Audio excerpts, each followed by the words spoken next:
আমার একজন আমেরিকান নন মুসলিম বন্ধির পক্ষ থেকে একটি প্রশ্ন উপস্থাপন করছি, যিনি আজ রাতের এই অনুষ্ঠানে উপস্থিত থাকতে পারেননি। এবং প্রশ্নটি হল, তিনি বলেছেন যে মানুষ কিভাবে স্বর্গে যায়। যেমন তিনি শুনেছেন যে কিছু মুসলিম বলে যে তারা সবাই শেষে স্বর্গে যাবে, এমনকি যদি তাদের কিছুটা সময় নরকে কাটাতে হয়। আর অন্যরা বলে যে কেউ জানে না তারা কখনো স্বর্গে যাবে কিনা। তাই কুরআন এ বিষয়ে কি বলে? তাই হ্যাঁ, এটাই প্রশ্ন। ধন্যবাদ। বোন, প্রশ্নটি আমাদের একজন আমেরিকান নন মুসলিম বন্ধির। হ্যাঁ, তিনি জিজ্ঞাসা করেছেন যে আপনি জানেন মুসলিমরা যদি কিছু ভুল করে শেষে তারা স্বর্গে যাবে, এটা কি সঠিক?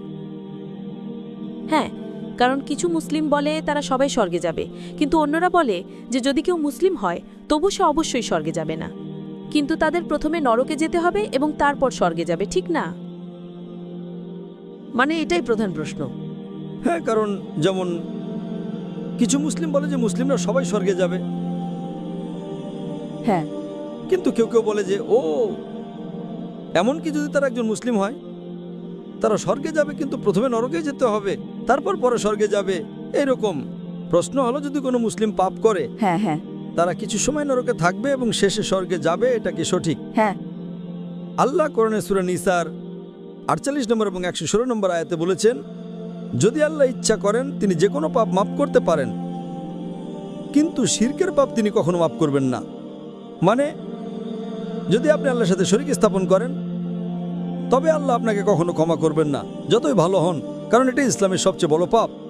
আপনার নিজের এখন যে মুসলিমরা শিরক ছাড়া অন্য কোনো পাপ করে, যদি আল্লাহ ইচ্ছা করেন তিনি পাপটি মাফ করতে পারেন। শিরকের পাপটি সবচেয়ে বড় পাপ যা আল্লাহ কখনো মাফ করবেন না, যদি আপনি মৃত্যুর আগে সংশোধন না করেন। আপনি মৃত্যুর আগে বলেন যে তা অনুসরণ করেছেন, কিন্তু যদি আপনি মুশরিক হিসেবে মারা যান তবে আপনাকে 100% নরকের শাস্তি পেতে হবে। কিন্তু যে মুসলিমরা যারা নন মুসলিমদের বলে যে শেষে আমি স্বর্গে যাব, তারাও বড় মূর্খ। নরকে থাকা কোনো মজা নয়। হ্যাঁ, হ্যাঁ, হ্যাঁ। আপনি 1 মিনিটও সহ্য করতে পারবেন না বছরের পর বছর।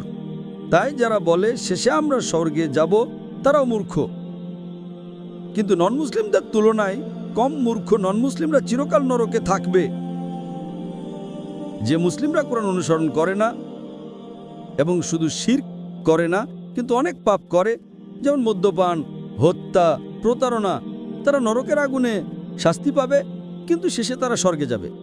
কিন্তু তারা কয়লার মতো হয়ে যাবে, জানেন কয়লা।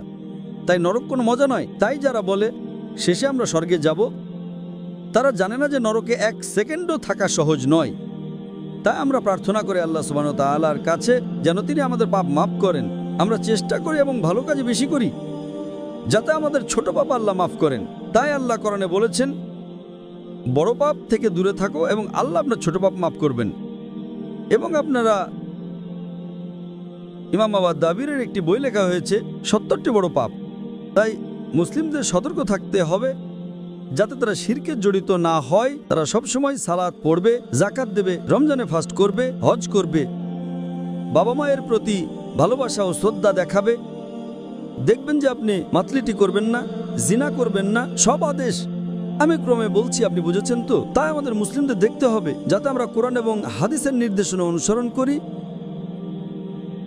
আর ইনশাআল্লাহ বড় পাপ থেকে দূরে থাকি। ইনশাআল্লাহ আল্লাহ আপনি ছোট পাপ মাফ করবেন। আশা করি প্রশ্নের উত্তর দেওয়া হয়েছে।